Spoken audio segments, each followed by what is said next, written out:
Bible గ్రంథంలో ప్రవక్తలుగా ఉన్నటువంటి వారికి, అపోస్తులుగా ఉన్నటువంటి వారికి, అంతేకాకుండా దేవుని చేత అభిషేకింపబడి రాజులుగా ఉన్నటువంటి వారికి, దైవ సేవకులుగా ఉన్నటువంటి వారికి కూడా రకరకాల రోగాలు వచ్చినట్టుగా మనకు కనిపిస్తూ ఉంటది. అంటే దీన్ని బట్టి మనకు అర్థమయ్యే విషయం ఏంటిది అంటే, మట్టి దేహంలో ఉన్న ప్రతి ఒక్కరూ వ్యాధుల బారిన పడడానికి అవకాశం ఉంటది. కానీ ఈ రోజుల్లో సువార్త ఏ విధంగా చెబుతూ ఉన్నారు అంటే, మా చర్చికి వస్తే అన్ని రోగాలు పోతాయి, మా చర్చికి వస్తే ఇగో ఈ విధంగా అందరూ స్వస్థత పొందుకున్నారు అని చెప్పేసి చెబుతూ ఉన్నారు. అయితే బైబిల్ గ్రంథంలో నుండి మనం జాగ్రత్తగా ఆలోచన చేసినట్లయితే, దేవుడు కొందరిని స్వస్థపరిచినట్లుగా మనకు కనిపిస్తూ ఉంటది. అదే విధంగా కొందరిని స్వస్థపరచకుండా తన మహిమార్థమై వారిని వాడుకున్నట్టుగా కూడా ఆ వ్యాధితోనే వాడుకున్నట్టుగా మనకు కనిపిస్తూ ఉంటది. ఉదాహరణకి కొందరి గురించి మనం ఆలోచన చేసినట్లయితే, మొట్టమొదటి వ్యక్తి ఎవరు అంటే, దేవుని చేత బహుబలముగా వాడబడినటువంటి ప్రవక్తలలో ఒక ప్రవక్త ఎలీషా ప్రవక్త. ఆయన గురించి వాక్యంలో రాయబడినటువంటి మాట ఏంటిది అంటే, రాజులు 2వ గ్రంథము 13వ అధ్యాయము 14వ వచనంలో అతనికంట మరణకరమైన రోగం వచ్చిందంట. 20వ వచనంలో మనం ధ్యానించినట్లయితే ఆ రోగముతోటే అతడు మరణించినట్లుగా మనకు కనిపిస్తూ ఉంటది. ఎలీషా ప్రవక్త ప్రార్థన చేస్తే ఎంతో మంది రోగులు స్వస్థత పొందుకున్నారు. మనందరికీ తెలిసినటువంటి ఒక వ్యక్తి ఎవరు అంటే నయమాన్. ఎలీషా ప్రవక్త చెప్పినట్లుగా యోర్దాను నదికి వెళ్ళి 7 సార్లు మునగడం ద్వారా ఆయన కుష్ఠరోగం నుండి విడుదల పొందుకొని పసిపిల్లవాని చర్మము వలె ఆయన దేహము మారినట్టుగా మనకు కనిపిస్తూ ఉంటది. చూడండి, ఎలీషా ప్రవక్త ద్వారా ఎంతో మందిని స్వస్థపరిచినటువంటి దేవుడు ఎలీషా ప్రవక్తను స్వస్థపరిచాడా అంటే, ఎలీషా ప్రవక్త మరణకరమైనటువంటి రోగముతో బాధింపబడి ఆ రోగముతోనే మరణించినట్లుగా మనకు బైబిల్ గ్రంథంలో కనిపిస్తూ ఉంటది. ఇక్కడ మరొక విచిత్రం ఏంటిది అంటే, ఎలీషా ప్రవక్త మరణించిన చాలా రోజులకి తీసుకొని వచ్చి ఎలీషా ప్రవక్తను పాతి పెట్టినటువంటి స్థలములోనే పాతి పెడుతూ ఉన్నప్పుడు ఎలీషా ప్రవక్త యొక్క ఎముకలకు ఆ యొక్క దేహము తాకగానే మరణించిన ఆ వ్యక్తి తిరిగి బ్రతికినట్టుగా మనకు కనిపిస్తూ ఉంటది. అంటే ఆ ఎముకల్లో ఏమైనా శక్తి ఉందా అంటే ఏమీ లేదు. దేవుడు ఆ యొక్క ఎముకలను కూడా వాడుకున్నట్టుగా మనకు అర్థమవుతూ ఉన్నది. మోషే ప్రవక్త కర్రను కూడా దేవుడు వాడుకున్నట్టుగా దేవుడు దేన్నైనా వాడుకోవడానికి సమర్థుడు. ఎలీషా ప్రవక్తకు మరణకరమైనటువంటి రోగము సంభవించి ఆ రోగముతోనే మరణించినట్లుగా మనకు బైబిల్ గ్రంథంలో కనిపిస్తూ ఉన్నది. 2వ వ్యక్తి ఎవరు అంటే, మన అందరికీ తెలిసినటువంటి వ్యక్తి హిజ్కియా రాజు. రాజులు 2వ గ్రంథం 20వ అధ్యాయం ప్రారంభ వచనాలని మనం ధ్యానించినట్లయితే అతనికి కూడా మరణకరమైన రోగం వచ్చిందంట. యెషయా ప్రవక్తను దేవుడు పంపించి అదే విషయాన్ని తెలియపరిచినాడు. అయ్యా, నువ్వు మరణించబోతూ ఉన్నావు, నీ ఇంటిని చక్కబెట్టుకో అని చెప్పినప్పుడు హిజ్కియా రాజు కన్నీటి ప్రార్థన చేయడం ద్వారా ఆ మరణకరమైనటువంటి రోగము నుండి దేవుడు విడిపించి 15 సంవత్సరాల ఆయుష్ను అనుగ్రహించినట్టుగా మనకు కనిపిస్తూ ఉంటది. 3వ వ్యక్తి ఎవరు అంటే దానియేలు భక్తుడు. దానియేలు గ్రంథం 8వ అధ్యాయం 27వ వచనంలో మనం ధ్యానించినట్లయితే, దానియేలుకు దేవుడు కొన్ని దర్శనాలు చూపించినప్పుడు అతడు బలహీనుడై కొన్ని దినముల వరకు వ్యాధిగ్రస్తుడిలాగా ఉన్నట్టుగా మనకు కనిపిస్తూ ఉంటది. అని చూడండి, ఇక్కడ దానియేలుకు కూడా ఒక వ్యాధి వచ్చినట్టుగా ఆ తర్వాత కాలంలో దేవుడు అతన్ని స్వస్థపరిచినట్టుగా మనకు కనిపిస్తూ ఉన్నది.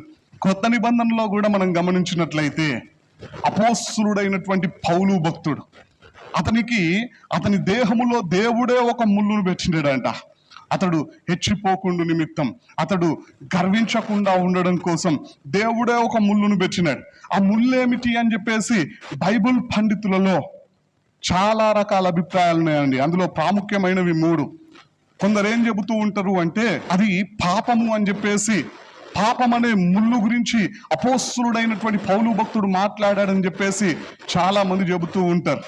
2వ రకమైనటువంటి అభిప్రాయం ఏంటి అంటే, అపోస్తలుడైనటువంటి పౌలు భక్తుడు దేవుణ్ణి నమ్మినటువంటి వారిని చంపడానికి, బంధించడానికి దమస్కు ప్రాంతానికి వెళ్తూ ఉన్నప్పుడు దేవుడు అతన్ని దర్శించినటువంటి సమయంలో అతని కన్నులకు పొరలు కట్టినట్టుగా మనకు కనిపిస్తూ ఉంటది. అననీయ వెళ్ళి ప్రార్థించినప్పుడు ఆ పొరలు ఊడిపోయినాయి అని చెప్పేసి కూడా మనకు బైబిల్ గ్రంథంలో కనిపిస్తూ ఉంటది.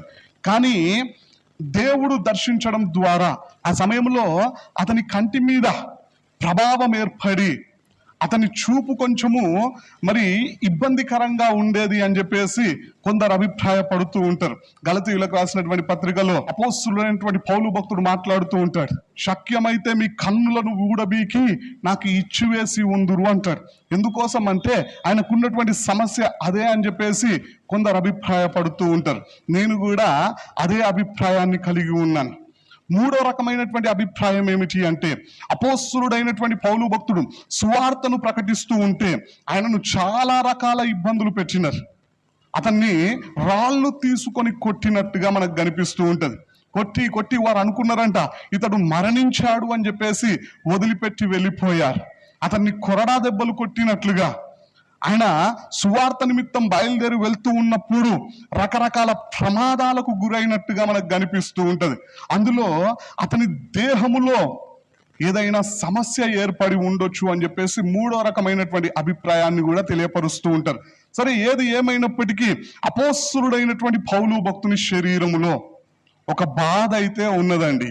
అది ఎంతగా ఇబ్బంది పెడుతూ ఉన్నది అంటే దానికోసము పౌలు భక్తుడు 3 సార్లు ప్రభువును వేడుకున్నాడు. దేవా, నాకు సహాయం చేయి, నా దేహంలో ఉన్నటువంటి ఈ ముళ్ళును, ఈ బాధ నుండి నన్ను విడిపించు అని చెబితే దేవుడు విడిపించాడా అంటే విడిపించలే.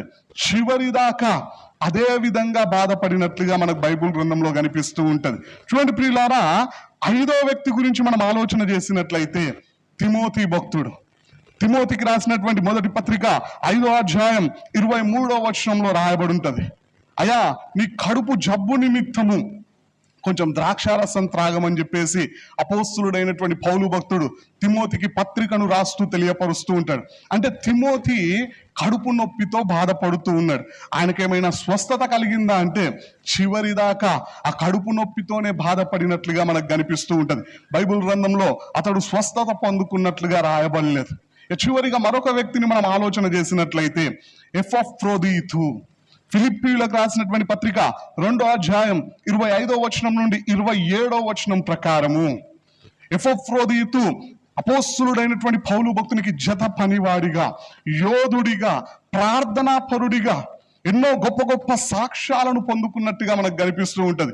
ఈ ఎపఫ్రోదితు గురించి ఇంకా తెలుసుకోవాలంటే నేను ఇంతకు ముందు ఆయన గురించి వివరించడం జరిగినది. యూట్యూబ్లో ఆ వాక్యం ఉన్నది. ఎవరైనా ఎపఫ్రోదితు గురించి ధ్యానించాలి అనుకుంటే, అతని గురించి ఎక్కువ విషయాలను తెలుసుకోవాలనుకుంటే ఆ వాక్యాన్ని చూడాల్సిందిగా కోరుతూ ఉన్నాను. చూడండి ప్రియులారా, దేవుని సేవలో వాడబడినటువంటి ఎపఫ్రోదితు కూడా మరణకరమైనటువంటి రోగం వచ్చిందంట. ఆయన మరణము దాకా వెళ్ళినాడంట. కానీ దేవుడు కృప చూపించి అతన్ని స్వస్థపరిచినట్లుగా బైబిల్ గ్రంథంలో మనకు కనిపిస్తూ ఉంటది. మనందరూ తెలిసినటువంటి మరొక వ్యక్తి లాజరు రోగి అయి ఆ రోగముతోనే మరణించినట్టుగా మనకు కనిపిస్తూ ఉంటది. ఇంకెంతో మంది భక్తులు, కొందరునేమో దేవుడు స్వస్థపరిచినట్లుగా మనకు కనిపిస్తూ ఉంటది, కొందరేమో ఆ రోగములతోనే మరణించినట్టుగా మనకు కనిపిస్తూ ఉంటది. ఇక్కడ మనం జాగ్రత్తగా ఆలోచన చేసినట్లయితే ఎలీషా ప్రవక్త ఏమైనా పాపం చేస్తే ఆయనకు రోగం వచ్చిందా అంటే కాదు. హిజ్కియా రాజు ఏమైనా పాపం చేస్తే రోగం వచ్చిందా అంటే లేదు. అపోస్తలుడైనటువంటి పౌలు భక్తుడు ఏదైనా పొరపాటు చేశాడా అంటే లేదు. అంటే వీళ్ళందరికీ రకరకాల వ్యాధులు రావడానికి చాలా కారణాలు ఉన్నాయి.